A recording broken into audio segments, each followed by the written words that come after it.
Welcome back to the Educational Currency. I'm Robert Namoski, proprietor of the Coaching College and Ultimate Jiu-Jitsu. And I'm Chris Kaladikis from Maximum Education. Rob, tonight we're going to be covering a topic, something interesting you found on Instagram the other day, and it was a really good reel and a real eye-opener into kind of what's going on in our students' lives, our children's lives. And it was basically a post from the Wall Street Journal, and they had an event, Festival of the Future. And they had a guest there who spoke named Jonathan Haidt. Now, he is a professor in social psychology, and he gave some pointers on kind of the impact in schools in relation to technology and where kids are at. And he kind of had these 4 key points.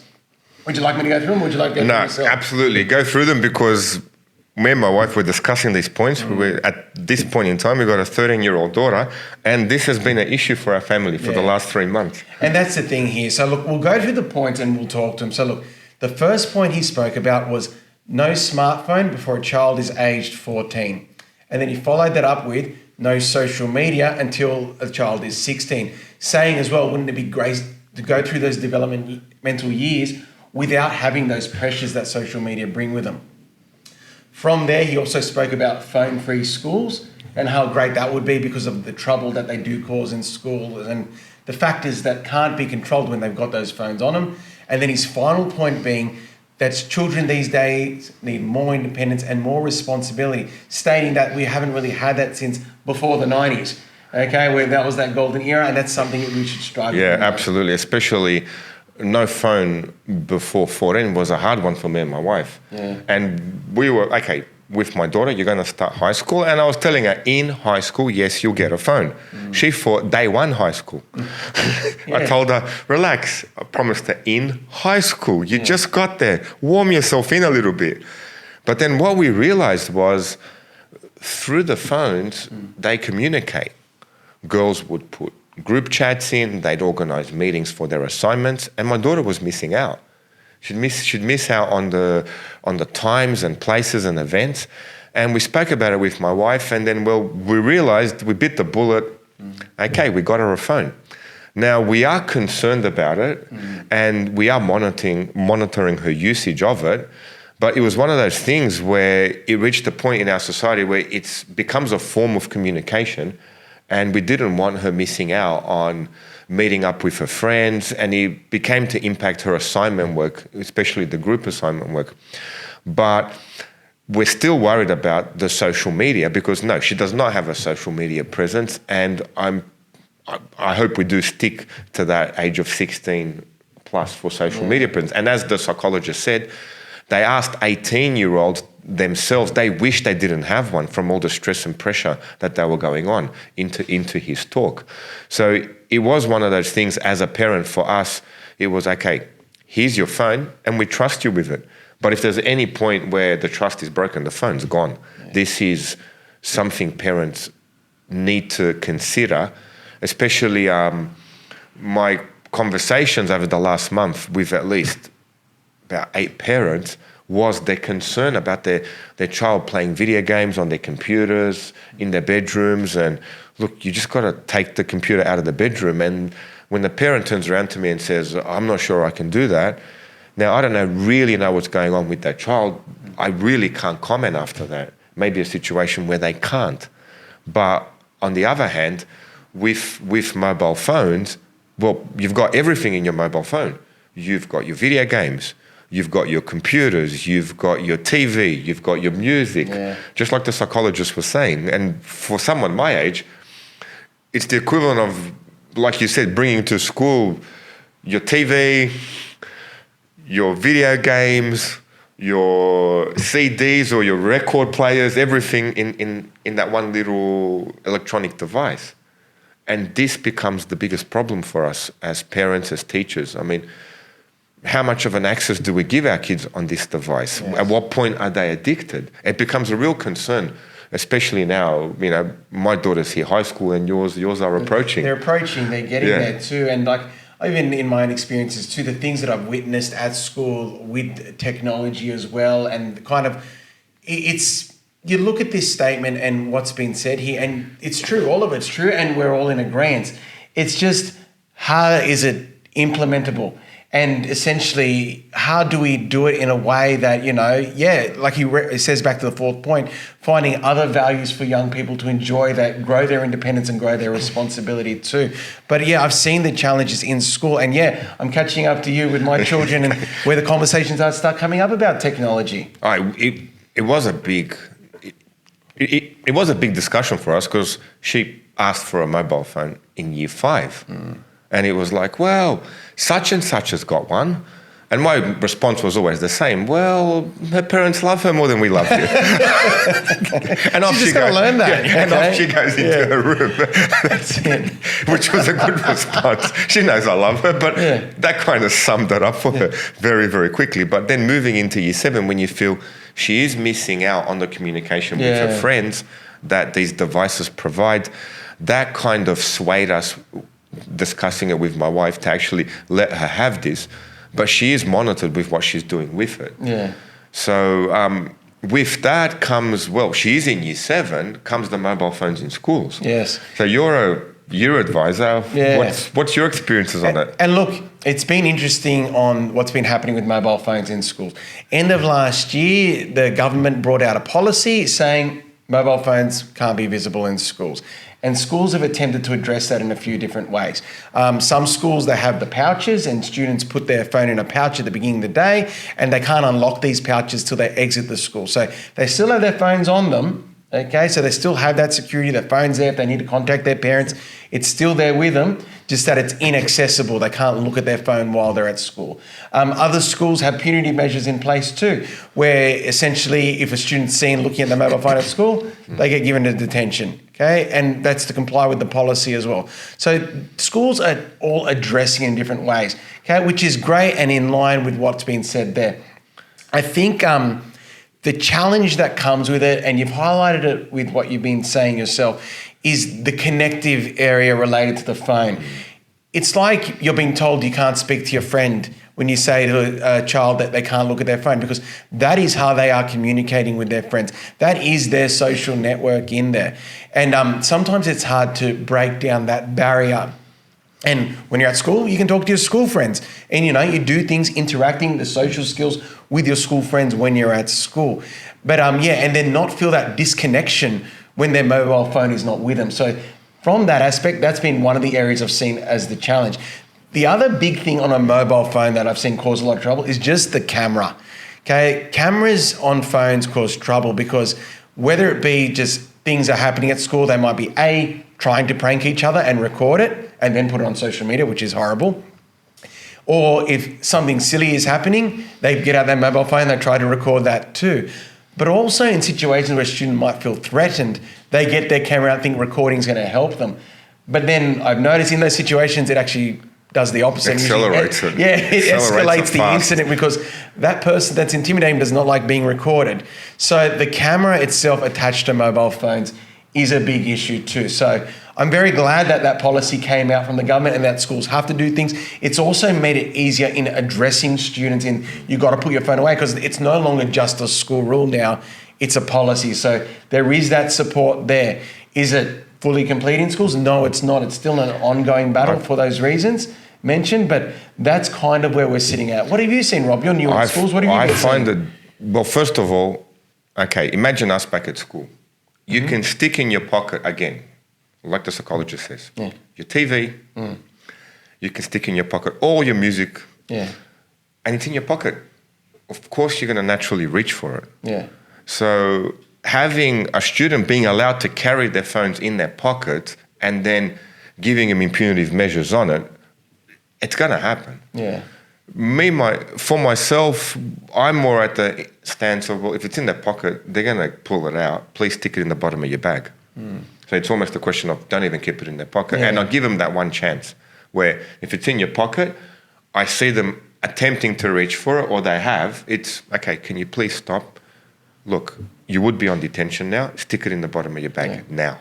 And they comply straight away. It goes in the bottom of the bag, and I don't even see them looking at the phone anymore because it's an effort to reach it. Yeah. You have to literally go into your bag, pull it out, and off you go. Make it hard for them. So the pouches it's the best idea. Where you've got a pouch, the pouch is locked in, and you can't open that pouch at the end of the day. It's probably the best thing a school could implement. Having the phone on you, for whatever reason that you have to have it on you, you will pull it out, and that can be a big problem for teachers, as we've experienced. Yeah, and I mentioned this in a previous podcast too before. Everything that can be done on your phone can also be done on your laptop. And that's something I also want to highlight for the parents out there too. You might ban them from their mobile phone, they do something silly, but we've also got to be conscious about what they're doing on their laptops too. And one particular one that's causing a bit of trouble in my household is YouTube. Okay, and look, we're on YouTube right now. I've been presenting on YouTube for years and making a lot of, hopefully, quality content. But YouTube itself, there is some random stuff there. And got to be careful. Your children can look up anything, and really, YouTube doesn't know that. There's an 8-year-old on the other end. They're just looking at keywords, and they're finding things out. So that can sometimes be a gateway into some dangerous stuff there for young people too. So I really wanted to highlight that as well now. So we do have to, be wary of technology, but teach its responsible use as well. But just be aware. Social media is still out there on their laptops. Okay, schools do have in place proxy servers and things like that, that prevent students from accessing certain things at school. But then, if we go back to the mobile phone side, they can use their mobile phone as a hotspot to get around that. So just be aware of all this stuff going on and how much access your child can still be having in getting to things that they probably shouldn't be looking at. And once again, it comes back to that access to the mobile phone. Yeah, it's of course communication with your child is best. Having that trust, parent and that parental trust that you have with your child is very important. But no parent is perfect, no child is perfect either. No. And this is where that grey area can really be a problem. I don't know, if you feel something might be wrong, best check the phone, check the history of the phone randomly. It's good to see. And if something is wrong and you have a 13, 14, 15-year-old looking at very inappropriate information, then you do need to take drastic measures because you're taking away their innocence. There's things there on the internet that they just should not be looking at. And of course, it's exciting. Everything knows that unknown is something that, well, why shouldn't I be? As we are naturally, drawn towards it. But then at the end of the day, we are the parents. It is our responsibility to do that. And if you don't, well, you made that choice not to. Yeah.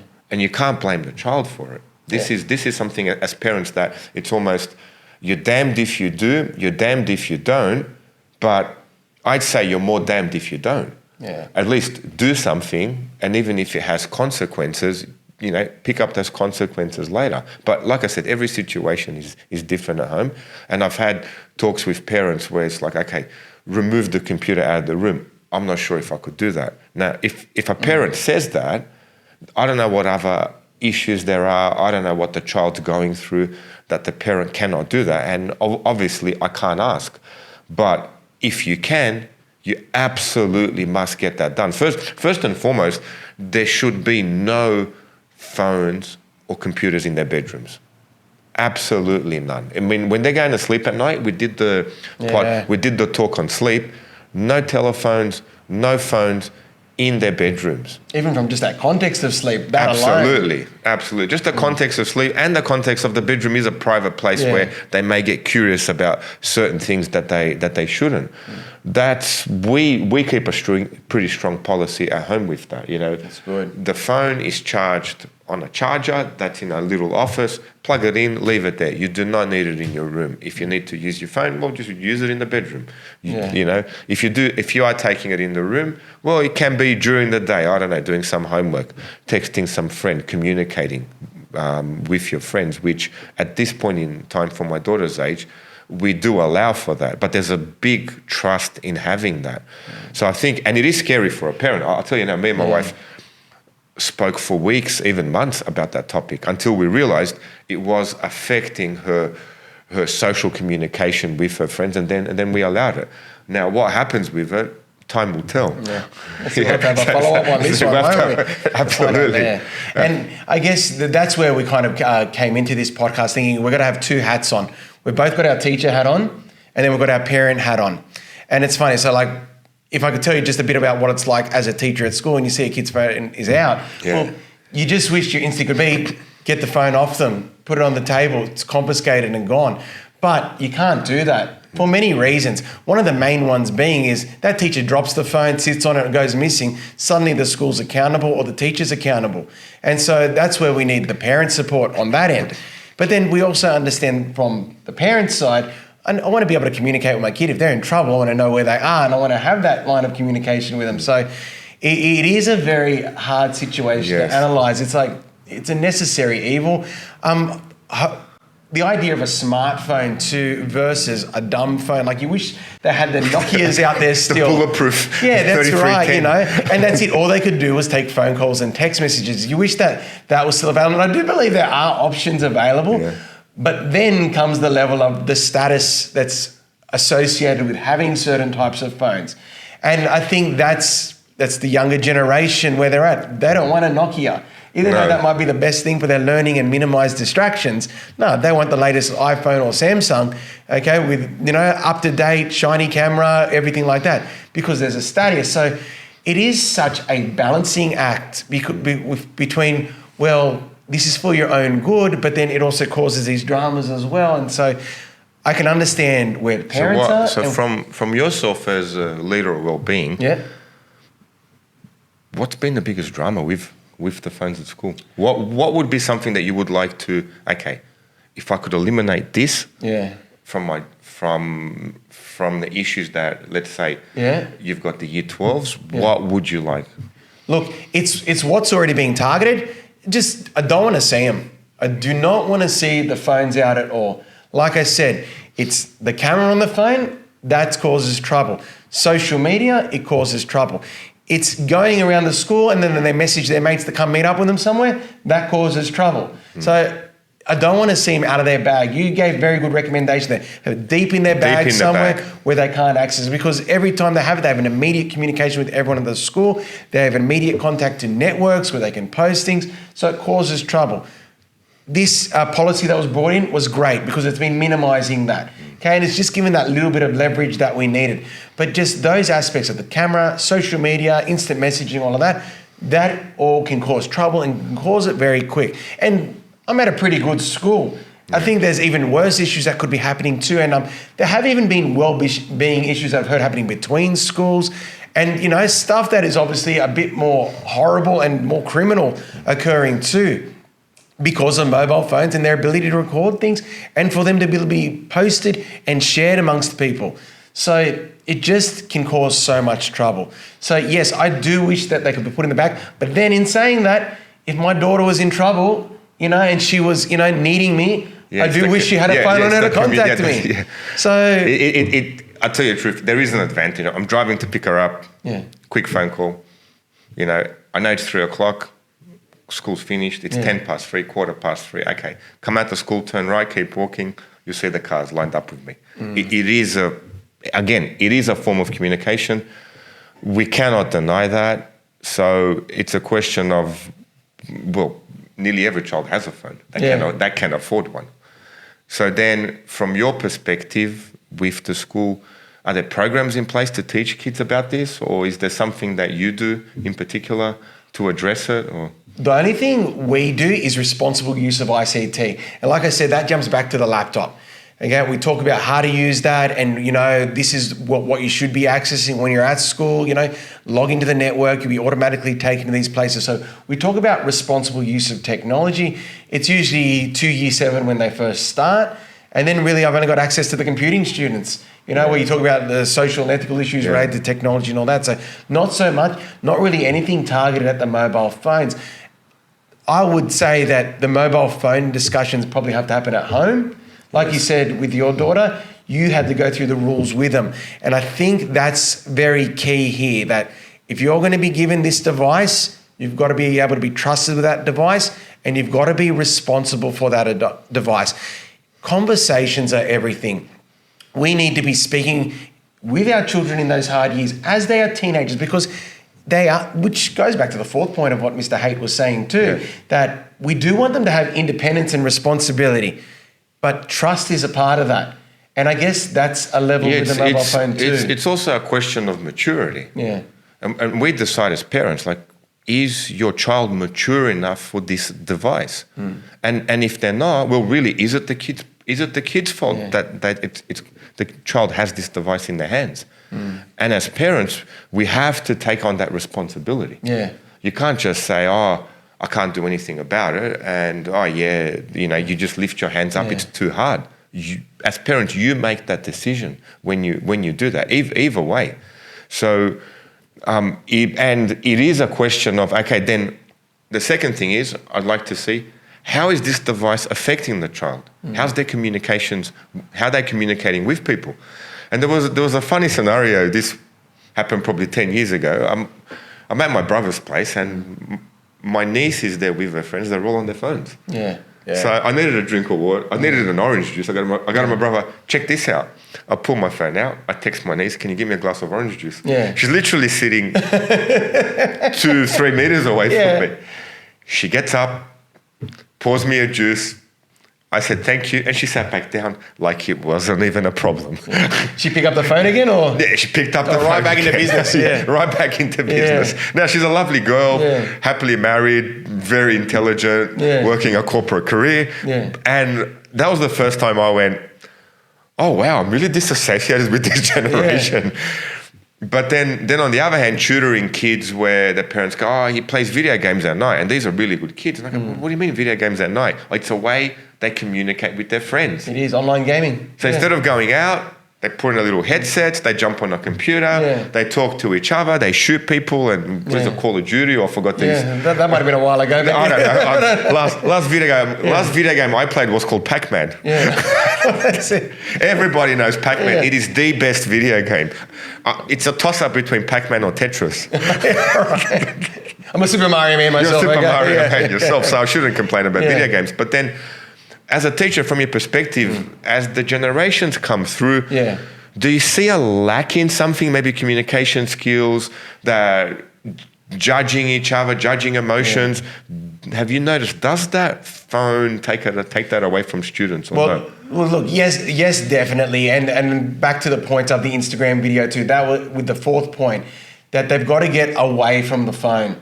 And that's how they will build that independence and responsibility. But part of that is then communication, face-to-face communication. Yes. And we are seeing that seep into the world beyond high school too. Like even the way people meet now, it is through their phones. Many people, and they are losing those social communications. And like I said, they're at a dinner table and people have their phones out. And I'm pretty sure you'd have these rules in place too. But at the dinner table, there's no technology. It should be the family communicating. And I guess that's what we've got to really try to be building up in our children, because we don't want them to be these zombies attached to their phone. I'll tell you what made me really conscious when my daughter grabbed the phone with my phone. Yeah? Absolutely. Now, she's got a phone, I've got a phone. Well, I set the tone where the phone is used. Yeah. So it made me even more wary of the phone on the table when we talk. We're the role models. The phone is out of reach, we're talking now. Yeah. So I haven't got my phone. Well, I'm trying to talk to you. How's your day at school? Yeah. And I'm staring at her phone. Oh, okay, she puts it away. So all of a sudden, it made me so self-conscious of my phone use. Yeah. Because, well, if I'm sitting at the table, at dinner table with my phone checking emails, how do I have the right? You're showing that it's okay. That it's okay. So the last month for me, it was, ooh, I better leave this out of reach. Yeah. So you just don't naturally reach for it as we do. Yeah. And it's interesting you say that, because like one thing that I'm conscious of too is, when I get home, there's always some work to be done, but I actually do like my kids seeing me go onto my computer at home and doing work, because it gets them in mind that, okay, dad does homework too. It's okay for me to sit down, and if I'm on the technology, I do work as well. So you can do that example in both ways. You can go home, go on your mobile phone and scroll through social media, and they will do the same. Or you can go home and you do work in front of your kids. Okay, but you might have a very long day. You might be in a different industry and you might be done with work for the day. So not all cases are the same. I'm just saying it's good for your children to see that too, because once again, that will build up an independence in study if they see you doing that. Absolutely. Like, as we've said before, you set the tone for what your child will be like. This is the most important thing, and we've mentioned that previously in other podcast topics. So as parents, when our children come of age, our children are always staring at us, no matter what we do. It could be your social interactions with your partner, could be your interaction with your neighbors, even the way you would come to school and talk to the teachers and your attitude you have to school with the teachers, all sets the tone for what your children will be like and what is accepted and not accepted. And this is something you're first wary of on yourself before you can change your child. And like I said before, the mobile phone for me was the latest thing. When my daughter's got it, okay, I got mine now. Okay, there's a time and place for it, not just for her, for me as well. So with that point, I think the psychologist was mentioning as well, giving children that free play without supervision. Yeah. So that's another thing the phone takes away from. Yeah. Now, having that, like we grew up, I remember there was a funny Bluey episode my children were watching, and the dad character of Bluey was saying, in the 80s, it was dangerous, man. We never had helmets. We never had this. We never had that. Things were tough. No one really survived the 80s. And my kids came running to me going, Dad, what was the 80s like? I literally go, you were too soft to live in the 80s. Yeah. They go, oh, what do you mean? I go, I don't want to talk about it. And obviously that got them curious. But then when you think back and realize, well, the way we grew up, there were certain positive things to that they are really missing out on. Especially now, being more affluent parents, being more hands-on parents can lead into a little bit of helicopter parenting. Yeah. Where you could begin to solve your children's problems for them. And then in respect, well, if you're solving your children's problems for them, well, you're handicapping them. So at what point do you have that balance of, well, it's their problem, let's see what they do with it. Instead of coming over the top, that bearing parent going, yep, this is it, I'm here to support and help my child in anything, and here we go. Yeah. So that could be another issue, that maybe that too much telephone stops the interaction with other kids, and they lose that more than social connection, that ability to grow as adults and solve their own problems, actually interact and create problems. Whereas on the phone, those problems you have, you're disassociated with them. You could write something on the phone, you don't see a human at the other end of it. And then of course, as a teacher, have there been instances of bullying, like from your perspective? Of course, it's obviously that, once again, in the combination with social media. Okay, and that's actually one of the biggest issues with cyberbullying. It's traditionally in the past, back when you were in high school, if there was bullying, it took place either at school or after school. Okay, or like the time to and from school. But now, the reason cyberbullying is horrible, it's 24/7. Okay, it is written on social media pages. It stays up there for forever. It can happen at any point at night, and it works in two ways too. There's one form of bullying where it could be putting mean posts and comments on, but then there's also the isolation type of bullying too, where people write things and they don't comment on it, or they leave people out of certain groups. So it works in a few different manners too, and that's what makes high school really tough for this day and age. So while we say the world might have been harder for us, we're out there and it was rough and tough, they're dealing with this psychological bullying online. So that can be really mean. So the world was easier for us, really, because we got to grow in that world of human interaction, where we learn from our mistakes.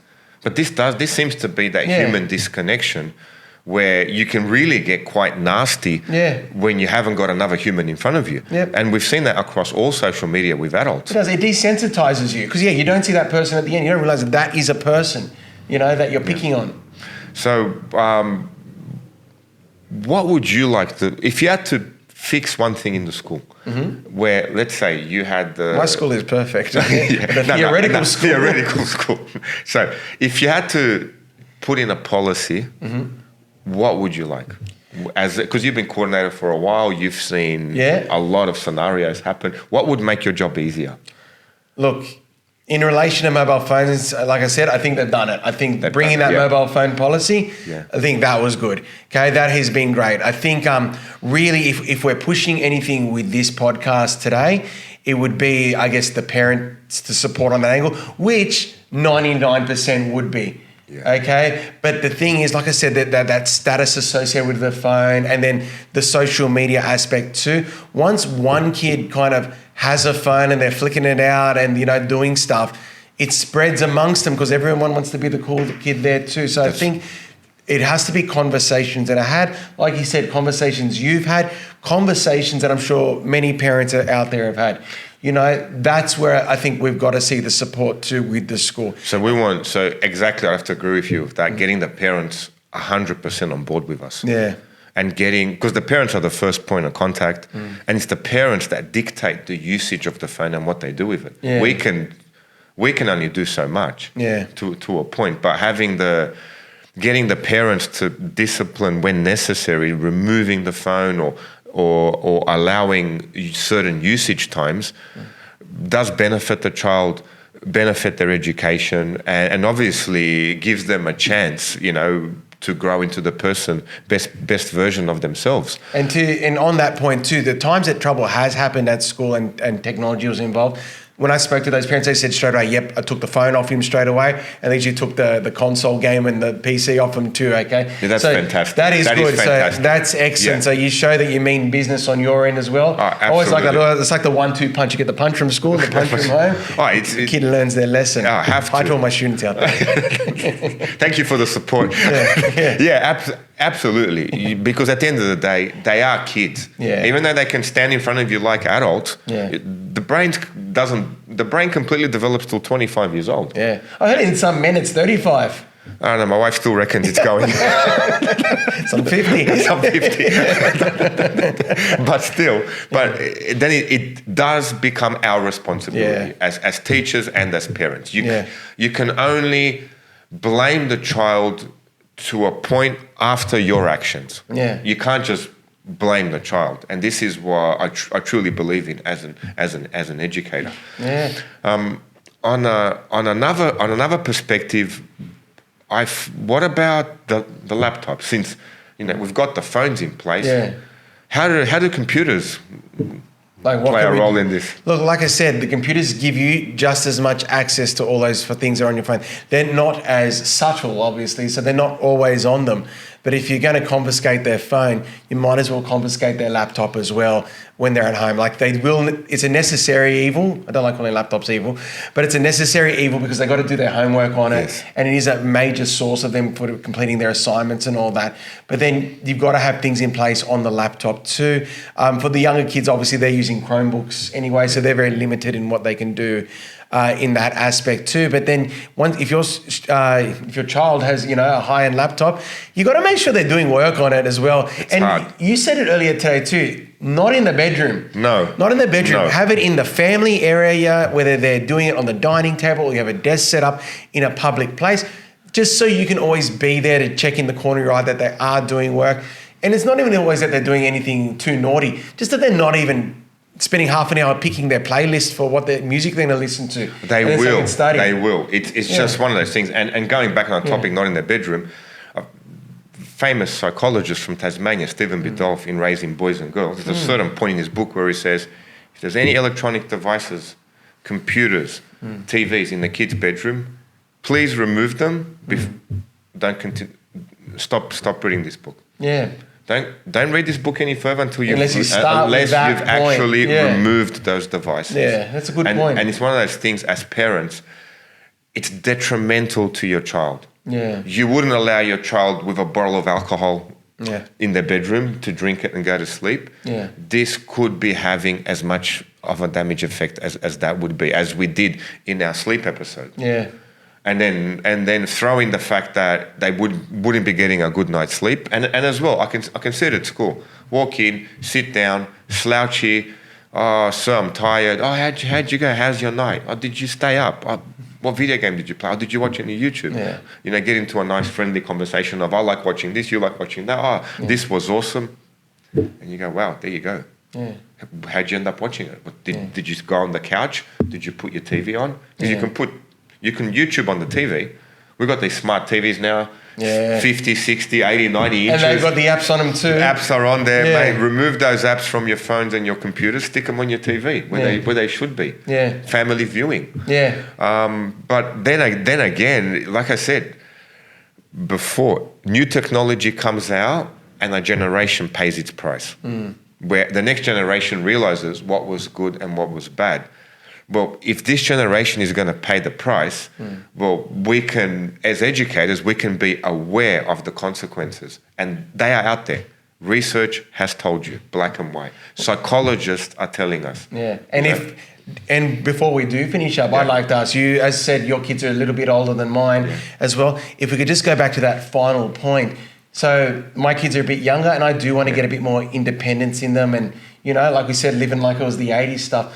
What would you recommend to someone in my situation? Like, how do you go about giving your kids a bit more freedom, confidence going out? Just, it's that little bit of, if I give you something, I really trust you. Yeah. I trust you with this. Only because I trust you, you get it.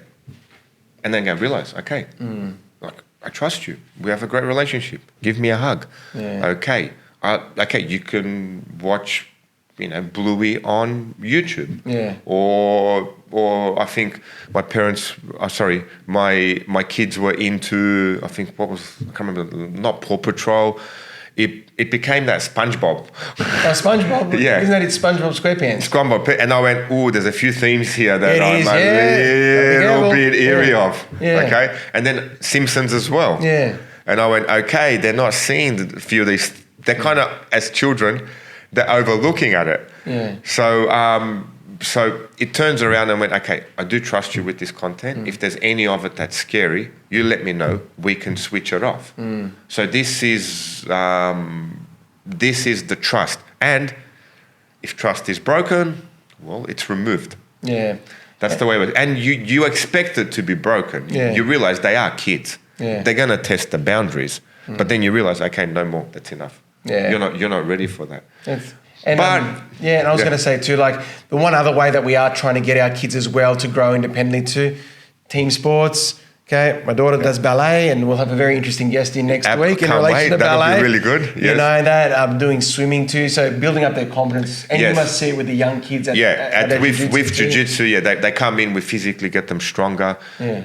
As you get physically stronger, you obviously that develops your brain and the whole benefit that exercise and keeping a healthy lifestyle. And you bond too with those you're doing it with, and you know it builds up a community. It creates a community. We can have that's another whole topic as well. We won't hit there today. No, but if you are watching us on YouTube, hopefully it's not late at night. Please go to sleep and do click like. Please subscribe and share.